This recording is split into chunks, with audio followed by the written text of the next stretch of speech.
2 computers. Call the Committee on Fiscal Affairs to order for September 5th, our first of the new academic year. Before we start, I'd like to welcome Brian Overfeld. Brian, will be a new trustee subject to confirmation by the New York State Senate. Oh, you have been confirmed. I'm sorry. Welcome. You may be more constitutional than I am, according to the state law. Thank you. Okay, first item of business is approval of the minutes for the meeting of June 4th, 2012. Move it. Any questions, comments? There being none, all in favor say aye. Any opposed? And the motion carries. We have one policy item calendared for today. It's building and operating maintenance services for the Graduate Center.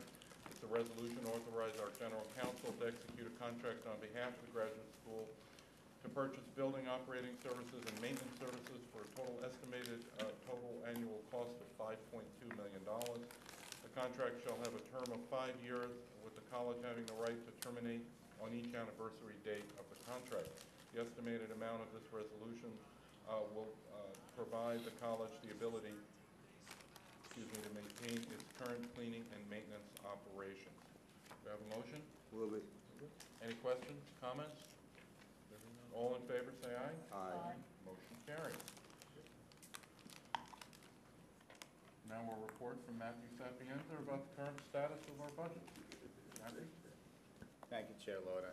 Hello, everyone. Hope everyone had a good summer. I wanted to update. Men's to men's.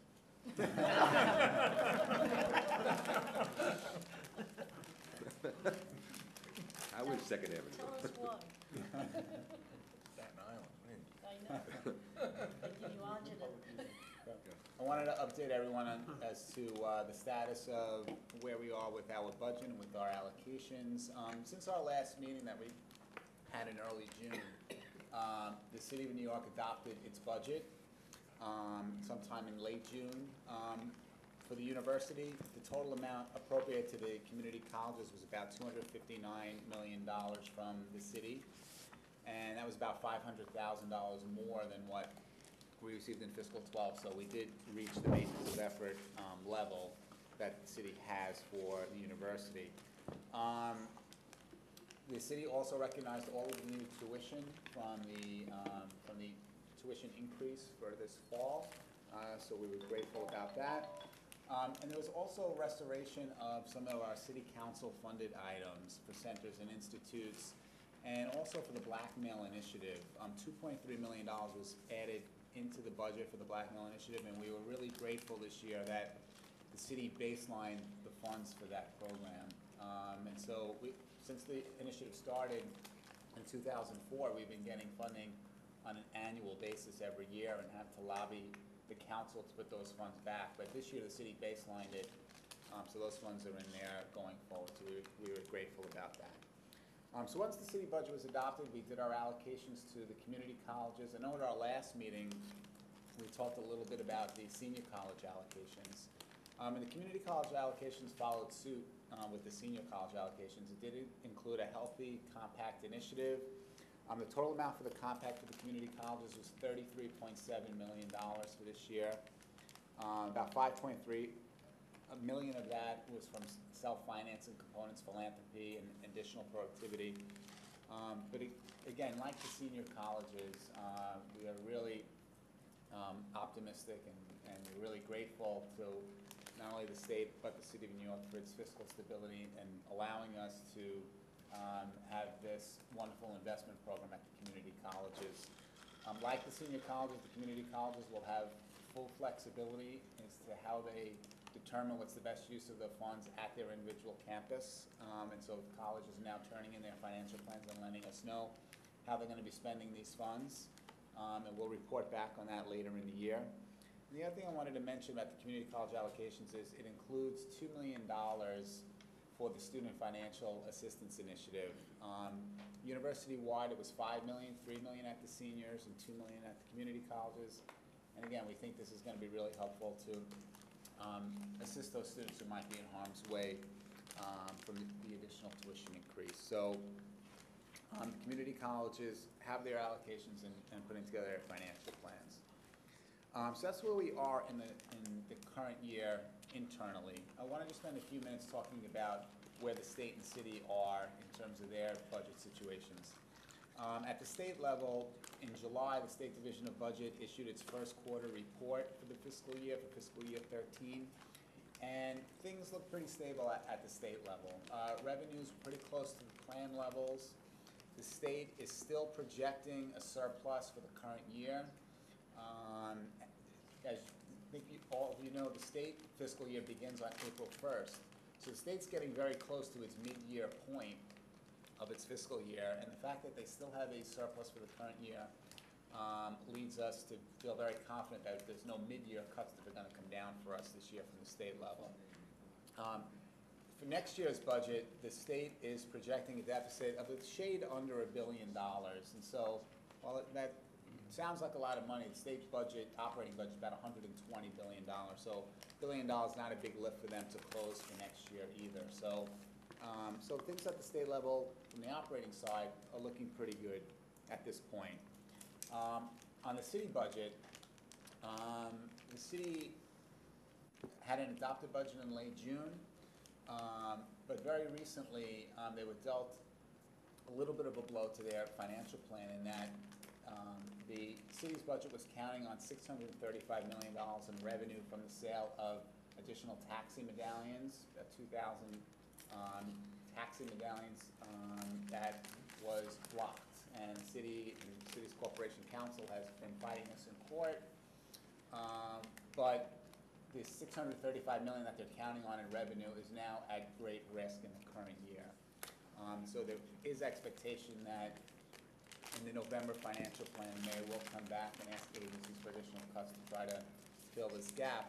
However, as I mentioned earlier, we're about $500,000 above the maintenance of effort level. And so we feel, again, confident that because of maintenance of effort, even if there are cuts that the city is going to impose on the agencies later in the year, that it won't affect us. And so we're not expecting any mid-year cuts for the senior colleges or for the community colleges. And we've been advising the colleges to go ahead with their compact plans, their hiring initiatives, and their investment program. So for the current year, again, things look pretty stable. Any questions about the budget? I have one more item I wanted to talk about, but any questions on budget situation or allocations? Yes. Just a question. When we passed the tuition increase, there was a lot of discussion amongst the students about their engagement and the whole planning process.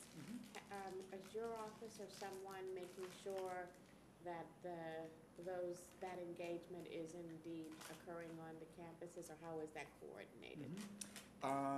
When the allocations were issued to the senior colleges and the community colleges, and the colleges were asked to turn in their financial plans for the year, it was made very clear to the colleges in those correspondence to them that all financial plans had to be done in consultation with elected student and faculty leaders. And so we told them that officially in those allocation documents. We've been telling them that, verbally and when we speak to them. I met with the University Student Senate at their retreat in August, and I mentioned to the students that the financial plan should be done in consultation with their elected leaders. And so far, we haven't heard anything back from any of the campuses that wasn't done. But certainly, as I tell all, anytime I meet with, University Student Senate and the University Faculty Senate, if they feel that wasn't done in any campus, they should let us know, and we'll certainly, speak to the president of the campus and find out what happened there. Thank you. I can speak for Baruch, and those meetings did occur, both with the elected faculty representatives and the elected student representatives, and both groups appreciate the opportunity to have input as the plans evolve. Excellent. Okay. One other issue I wanted to mention regards community college chargebacks, and let me provide a little background and then get into why I'm raising it at this time. State law in the state of New York requires that if a student attends a community college outside of their home county, that county is charged for the local share of the costs that, for that student to attend that college. So, for instance, using CUNY as an example, if a student from Nassau County attends Queensborough Community College, Queensborough charges Nassau County for the cost of the local share, because the local sponsor for us is the City of New York. And the law recognizes the fact that the City of New York shouldn't be paying the local share for a Nassau County student. And so this happens at community colleges all throughout the state of New York. When the state budget was adopted this past spring, legislation was written into the budget agreement that mandated the SUNY Board of Trustees in conjunction with the CUNY Board of Trustees to submit a report to the State Senate and the State Assembly that would provide recommendations to the community college chargeback system. They asked SUNY and CUNY to look at the processes, how it works, how the rates are determined, how they are communicated to each of the counties. And so that was something that we're mandated to provide to the Senate and the Assembly this month in September. And so we've been working with SUNY in drafting a report. It's not ready yet, but I wanted to make you all aware of it because SUNY's full meeting with their Board of Trustees is on September 12th. Ours is on September 24th. And so we will be providing all of the trustees with the report in advance of our full board meeting for review. But having said that, what I'd like to point out is that the reason it was written into state legislation for this review to be done is because it's really more of an issue with SUNY than it is for us. For our 7 community colleges, the overwhelming number of non-City of New York students who attend our community colleges are at Queensborough, because they have a large portion of Nassau County students that attend Queensborough. Most of our other colleges is a very small amount in terms of the percentage of students who actually come from outside of New York City. However, for SUNY, this is a much larger issue, and especially for the Fashion Institute of Technology. FIT, even though it offers upper division and even some graduate courses, is still considered a community college. And FIT, about 25% of their students come from outside of New York City. So FIT has to spend a good portion of their fiscal year chasing after all of the other counties to try to get reimbursement. And making it even more of a problem is now that local counties have been having their own fiscal problems the last couple of years, this issue of community colleges, especially FIT, chasing after these counties for payment has become a real issue. And so, again, the Senate and the Assembly asked for this study. We are working on it. You'll all receive a copy of it well in advance of the board meeting. And certainly if you have any questions once you receive the report before the board meeting, feel free to contact me and we can answer any concerns that you may have. Thank you, Matthew. I have a question, and Chancellor might want to have this as well. We're at the school now a week. What does the flash report look like for enrollment compared to where we thought it was going to be? We're about flat, which is what we Equal to what we anticipated. budgeted. Yeah. Okay. Yeah, but we won't get the final stuff until Right, sometime later in on. October. Yeah, no, that's good. Okay. Are there any? Yes. What's the implication of this report? The implication is I think the legislature was looking for ways that the process can be improved in terms of how the rates that are charged to the outside counties are established, in terms of the processing of the payments and the timing of the payments. So I think that's what the legislature is looking for recommendations how to improve the process. The implications for us, quite honestly, will be, a very, very small impact. Like I said, mostly involves Queensborough. Who establishes the rates? Excuse me? Who establishes the rates now? We establish the rates. Well, we establish the rates for the CUNY Community College, and SUNY establishes the rates for their colleges. So at the beginning of every fiscal year, we establish our rates, and we send that out to all of the counties so that they know how much they what our rate is. Overall, in terms of how much revenue we receive from these outside counties for all of our community colleges, it's around $4 million a year. So it's a very, very small portion of our overall community college revenue stream. Are we in symmetry with the state university? In terms of setting the Rate rates? setting, yes. I mean, what are the criteria? Well, that's one of the things that we're working on with SUNY in terms of this report is setting the rates, because we're not in symmetry.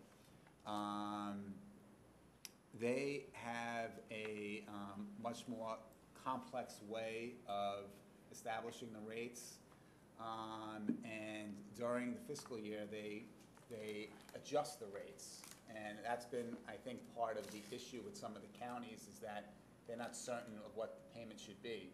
We establish a rate at the beginning of the year, and that's the rate for the entire year. And so part of the recommendations and that'll be in the report is that CUNY and SUNY will work together to establish a more common rate, or more common process in setting the rate, I should say.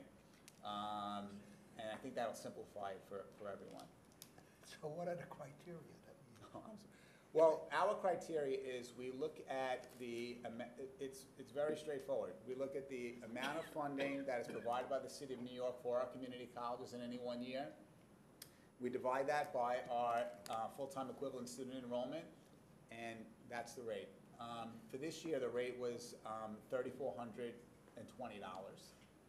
was the chargeback rate. So we do a very straightforward calculation. For us, it's de minimis. Right, but just, It's only an issue in New York County with FIT. right. When you have 32 campuses in the SUNY umbrella, I mean, there's lots of movement back and forth. So for them, this is a real issue. For us, it's at best rounding error. What? All right. This issue, it really affects the upstate counties and SUNY. Right, it was just, I It's learned, information. we Are ought to there know any- about it, okay? Reminiscent of the commuter tax.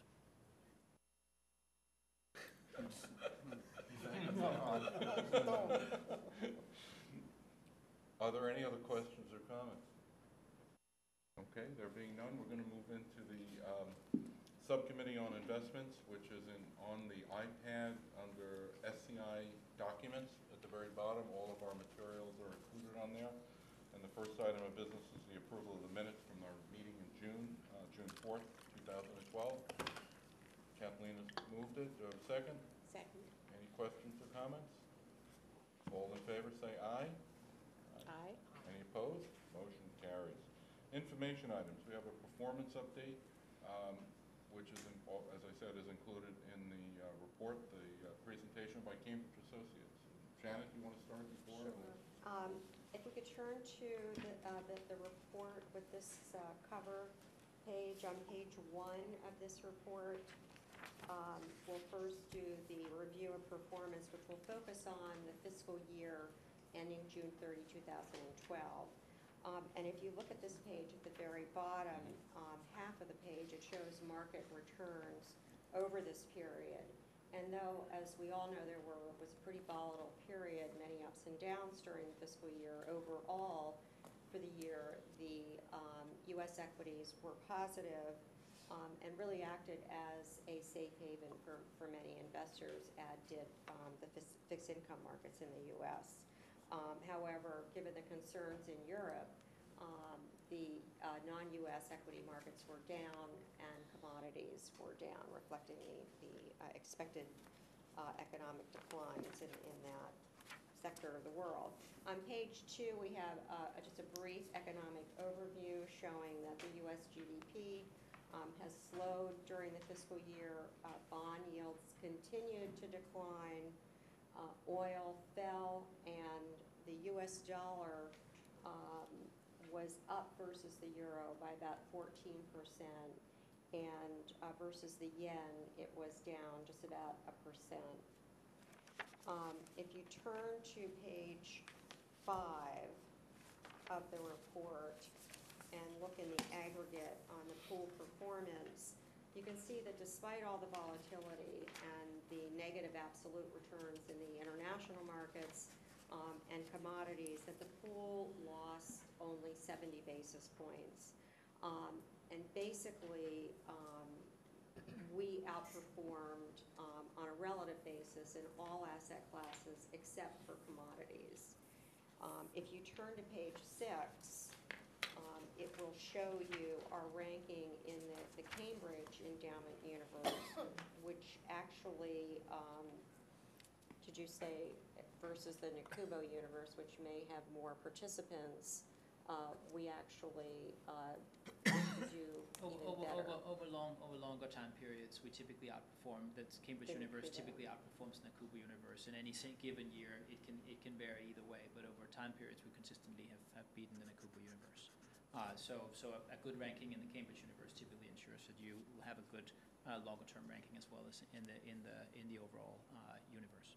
To be in the universe, you have to be a client, or is this a more general ranking? No, these are the Cambridge Universe is a universe consisting of all the colleges that we do performance reporting for.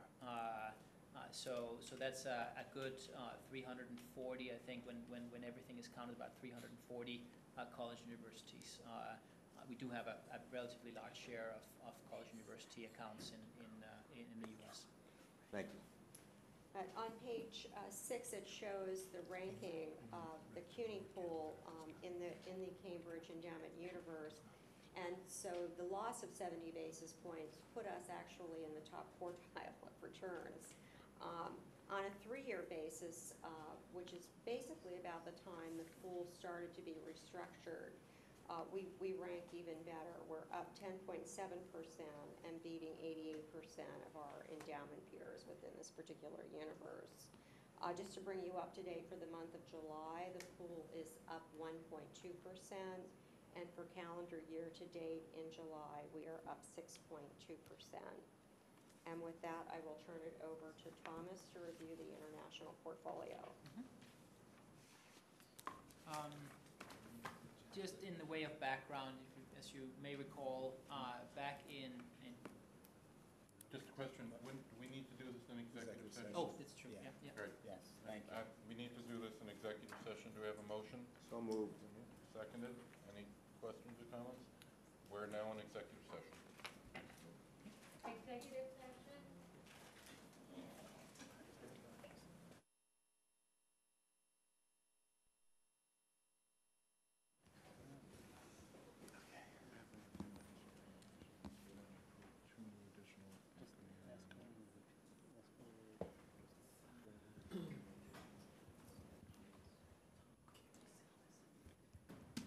Okay, we're back in session.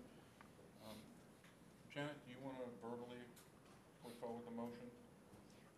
Yes, we'd like to put forward the motion to approve the international equity allocations that were just discussed in executive session by adding the 2 managers and the allocations that were discussed. Are there any questions or comments? I'll move it. Second, okay. All in favor, say aye. Aye. Motion carries. I think that's the end of our first meeting of the academic year. I'll entertain a motion to adjourn. Move it.